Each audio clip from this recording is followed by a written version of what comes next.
I was wondering if you could give us a little information about what happened in the 1950s in Tibet and what the state of Tibet was like and what happened with the Chinese occupation.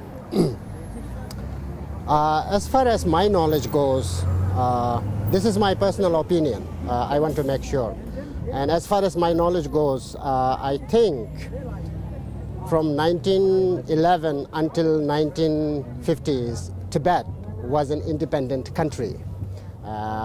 It has its own national flag, it has its own language, it has its own national currency, etc. It was by any means a independent country. But then in 1950s, when People's Republic of China was formed, so they came into Tibet and invaded Tibet and then later on occupied Tibet.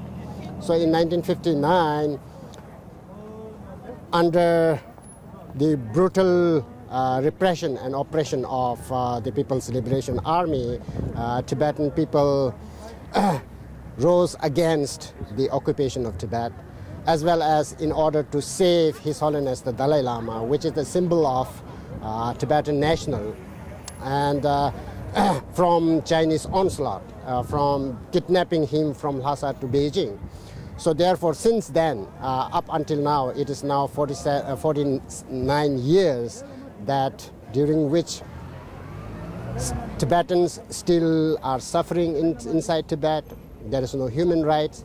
So therefore, at the present, although we as the Tibetans have every right for our birthright, we have every right to ask for our independence, but under the dynamic leadership of His Holiness the Dalai Lama,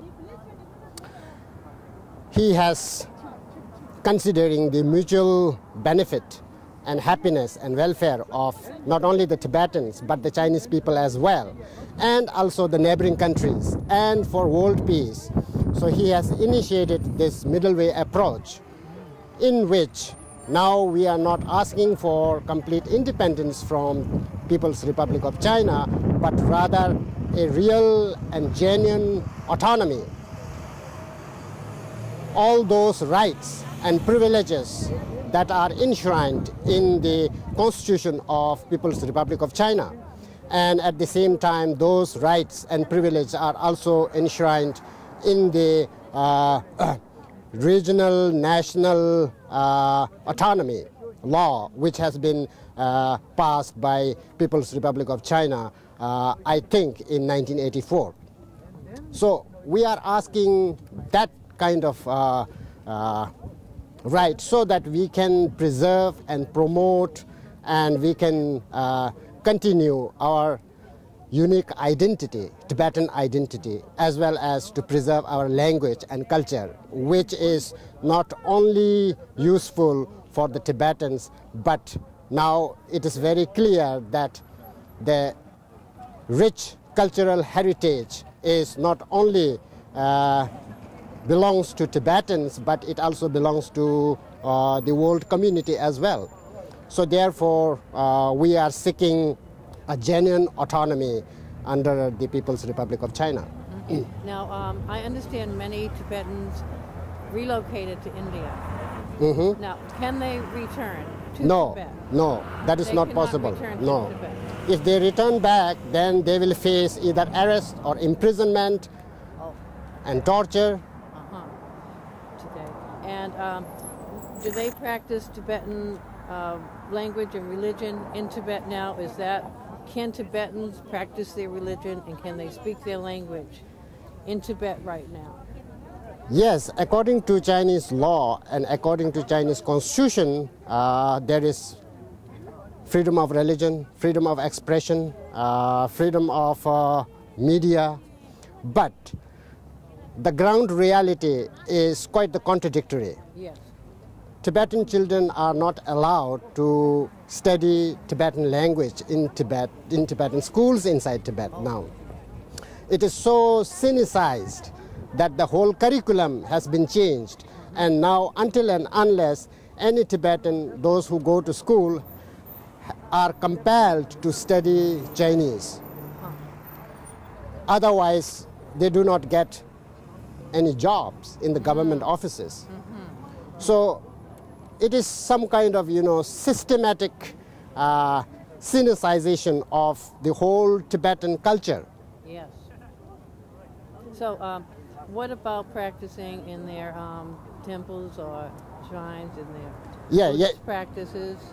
Now, are they trying to change Tibet in that way so that it is not a Buddhist state? Yes, again. So how is that portrayed? How does that happen? Right.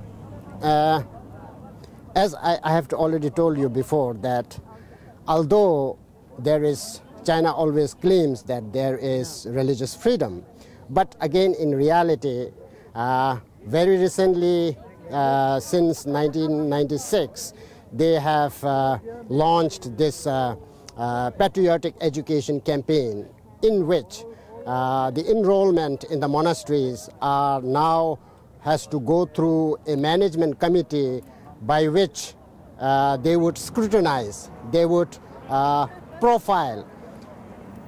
They would only enroll those monks who are loyal to Chinese Communist Party, not the others. So in that way, the number of monks in the monasteries are now diminishing. And then at the same time, they are not allowed to study what we used to study when Tibet was independent. So and the worst thing is that every monk has to make a written statement saying that they denounce His Holiness the Dalai Lama. Until and unless they do that, they are not allowed to get into the monastery. So this is what it is happening inside Tibet right now. And that's why so many monks and nuns are escaping from Tibet to India and Nepal every year. Yes, yes. And what can people do to help, or how can we support the Tibetans? There are so many things that you can support the cause of Tibet. As His Holiness always says, that Tibetan supporters are not pro-Tibet or anti-Chinese, but rather they are pro-truth. Yes. Those who believe in truth can help us, so that what we are fighting for is for the real cause of the welfare and happiness of 6 million Tibetans.